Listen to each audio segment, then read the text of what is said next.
gear in Diablo 4 as you know it is all about to change. I'm your host Cliptus and welcome back to another Diablo 4 update. Let's dive into all of the crazy changes that you need to know for Season 6 and the upcoming expansion, the Vessel of Hatred.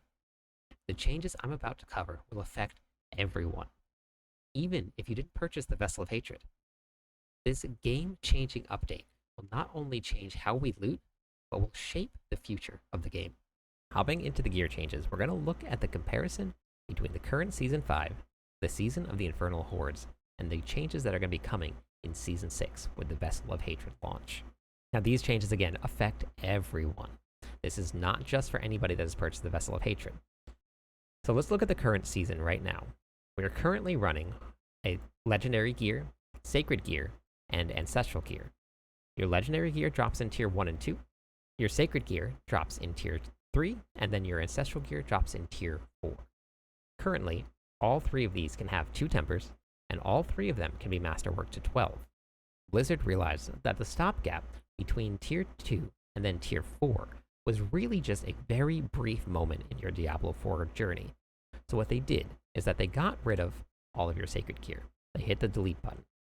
That will give us a much easier path to our endgame gear, but that has changed as well.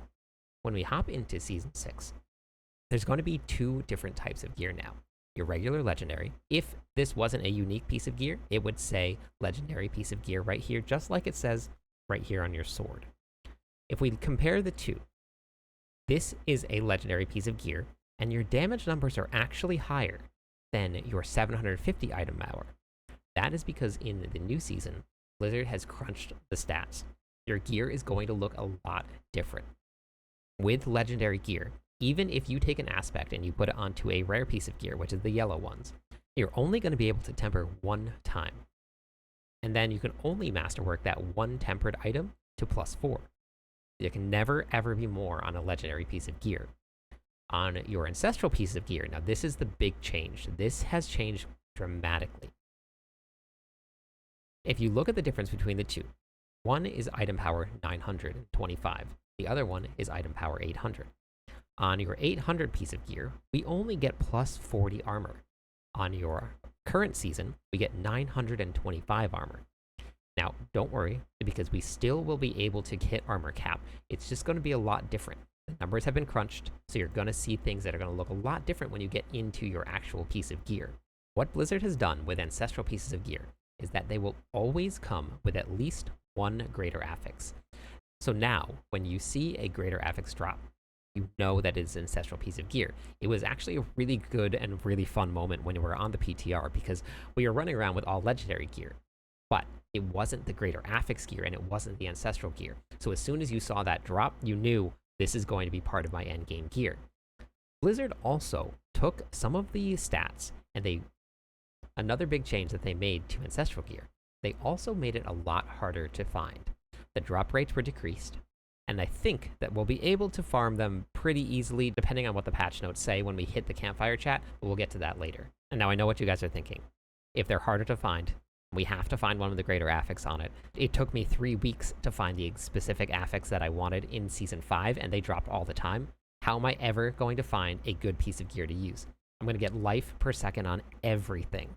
They removed a lot of the affixes that we did not need, and all of the greater affixes that I found actually seem to drop with meaningful gear. I found a lot of main stats. I found a lot of crit chance. I found the pieces of gear that I actually needed in a very, very short time on the PTR. So it did not feel like the grind was going to get extended by months and months and months. It still felt like I would be able to get all of the gear that I needed. Just like the current season, you can have 2 tempers, and they can be masterworked to +12. One big change that they're making to Ancestral gear, and this is Ancestral gear only, is that you're going to gain an additional bonus for your aspects. What this looks like, if we look at the current season right now, we're in Season 5, and you ran Intercom, you currently get a 30% multiplicative number. In Season 6, what that's going to do, and we run the same exact one, but we put it on Ancestral pieces of gear, we're now going to get a 35% increase, and that is because it's put on the Ancestral piece of gear. If we were to take your Season 6 aspect that had 35% and you put it onto a Season 6 Legendary piece of gear, This actually gets changed to a 30x, even though it's a max aspect. Blizzard is really trying to put a lot of emphasis on making your ancestral gear your endgame gear. And it is going to be a lot of fun to see what they do this new dungeon. How we farm for gear and loot is going to change dramatically. Let's take a look at what I think is going to be those changes. This system will change the way that we play and the way that we think about finding gear. Let's cover the pits, tormented bosses, or just bosses now, and nightmare dungeons. And yes, we will more than likely be in nightmare dungeons again. And finally, some thoughts on the hordes. Let's start with the pits. Currently, we run the pits for masterworking materials to upgrade our gear. This is changing. We will now be using the pits for upgrading our glyphs.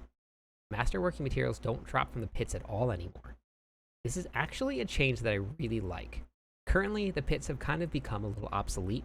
The only really good use for them now is just kind of pushing to see how far your build can go. The pit's max level has actually been dropped significantly, down to level 100, and the bosses feel like they have relatively similar health across all the levels. The jump isn't quite as dramatic. The pits are very straightforward. No doors, just run straight to the end, so leveling up your glyphs is actually going to be very, very easy. At the end of the pits, however, gear still does drop. And this is currently what it's going to look like as long as everything remains the same when we hit Season 6.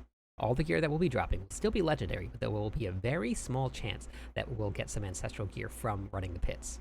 As you can see, there's actually still a decent amount of gear dropping. This also drops obols, which is a great source of gear as well. So this is still going to be a pretty viable source for farming gear as you level up your glyphs to level 100. Wait. If masterworking materials no longer drop in the pits, and nightmare dungeons are not used for leveling up your glyphs, then what are nightmare dungeons even for anymore?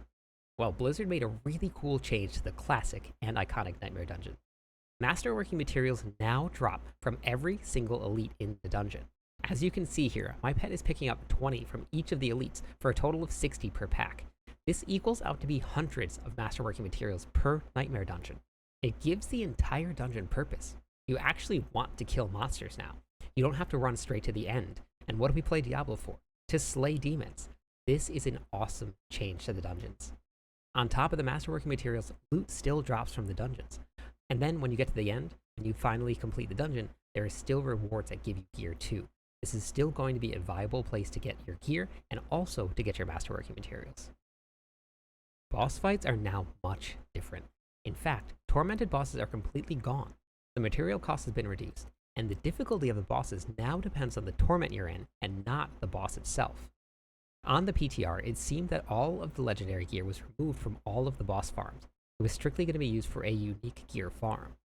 We'll see how this works when it goes live in Season 6. This could either be a really great way to just spam a whole bunch of bosses, get without having to go back to town, you get all of your loot right away, or it could extend the looting process just a little bit longer because we're going to have to only get our uniques here and then go other places for our legendary gear. As you can see here, the bosses drop 5 uniques. There is no more legendary that drop. The 5 uniques that drop is actually the exact same amount that dropped from a tormented boss, but now you have no legendaries. And finally, the one we've been waiting for, the Infernal hordes. I have no idea. They didn't let us know. We didn't even get to test it. My thoughts and theories on how the horde is going to work. This is going to be our biggest greater affix farm in the game. It's no longer going to be used for your masterworking materials. It's going to be the only source to guarantee you a greater affix on gear, which means you are guaranteed an ancestral piece of gear. The chest at the very end, if it does stay, is guaranteed greater affix. So who knows what's going to happen when the season launches. They also didn't give us any information on if the masterworking materials are going to remain the same, if the chests are going to change. Once we get the campfire chat and we get to read the patch notes, we'll find out more. That covers all of the changes for the upcoming season and the expansion, the Vessel of Hatred. If you found this video useful, make sure to share it with your friends. I'm live on YouTube and Twitch every night. Stop by, say hi, theorycraft with me. Catch you on the clip side.